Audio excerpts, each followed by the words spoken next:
Hi மக்களே, இன்றைக்கி மீன் குழம்பு செய்கிறது எப்படின்னு சொல்லிட்டு நம்ம பார்க்கலாமா.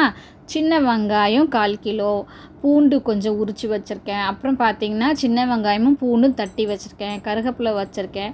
அப்புறம் புளி, இதில் 4 தக்காளி கட் பண்ணியிருக்கேன். குழம்பு மிளகாத்தூள் 2 டீஸ்பூன், காரத்துக்கு ஏற்றாப்புல போட்டுக்கலாம். இது புளி ஊற வச்சுருக்கேன். இப்போ தட்டில் வச்சுருந்த புளி தான் அது, ஊற வச்சுருக்கேன்.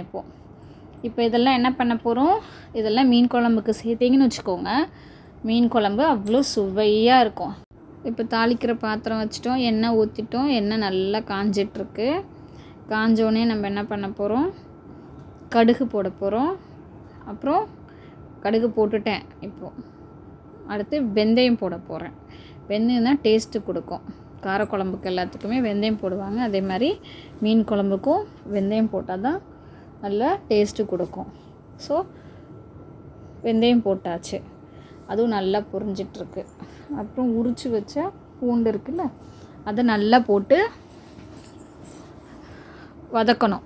நல்லா ப்ரௌன் நிறமாக வர வரைக்கும் வறுக்கணும்.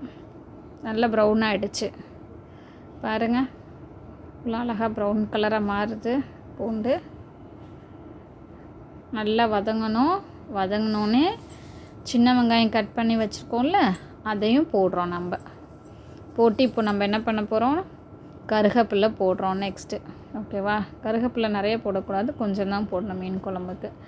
ஸோ பாருங்கள், ப்ரௌன் கலராக மாறுது. அப்புறம் நெக்ஸ்ட்டு சின்ன வெங்காயமும் பூண்டும் தட்டி வச்சுருக்கோம்ல, அதையும் போட்டு வதக்குறோம். அந்த சின்ன வெங்காயம் பூண்டு தட்டி வச்சது போட்டால் தான் இன்னும் நல்ல டேஸ்ட்டு, ஸ்மெல்லு நல்லா வரும். காரக்குழம்புக்கே அப்படி தான் போடுவாங்க. ஸோ அது மாதிரி போட்டிங்கன்னா தான் நல்லா டேஸ்ட்டாகவும் ஸ்மெல்லாகவும் இருக்கும். ஸோ நல்லா எல்லாமே போட்டு வதக்கிக்கிட்டு இருக்கோம். கொஞ்சம் கல் உப்பு போட்டிருக்கேன். ஓகேவா, ஏன்னா வெங்காயம் சீக்கிரம் வதங்கும். தக்காளி வெங்காயம் வதங்கும் போது நம்ம கல் உப்பு போட்டோம்னா சீக்கிரமாகவே அது வதங்கிடும். இப்போ 4 தக்காளி கட் பண்ணி வச்சதை போட்டிருக்கேன் இப்போது. ஸோ அதையும் போட்டு நல்லா வதக்கணும். பாருங்கள் எப்படி நல்லா வதங்கி வந்திருக்கு. அதையும் நல்லா கிளறுங்க. அப்புறம் மஞ்சத்தூள், நான்வெஜ் செஞ்சாலே மஞ்சத்தூள் நிறையா சேர்த்துக்கணும். மீதி குழம்பாவது கொஞ்சம் போடலாம். இப்போ நான் குழம்பு மிளகாத்தூள் போட்டிருக்கேன். வீட்டிலையே ரெடி பண்ண குழம்பு மிளகாத்தூள் போட்டிருக்கேன். எல்லாத்தையும் வதக்கணும், எண்ணெயிலே வதக்கணும், தண்ணி ஊற்றிடக்கூடாது. நல்லா வதங்கினதுக்கப்புறம் புளி கரைச்சி வச்சதை ஊற்றிருக்கேன் நான்.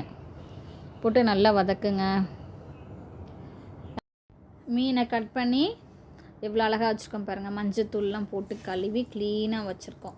இப்போ மீன் குழம்பு நல்லா கொதிக்குது. அதில் மீன் எடுத்து ஒரு மீனாக போடுறோம். நல்லா கொதிச்ச உடனேயே இறக்கிடணும்.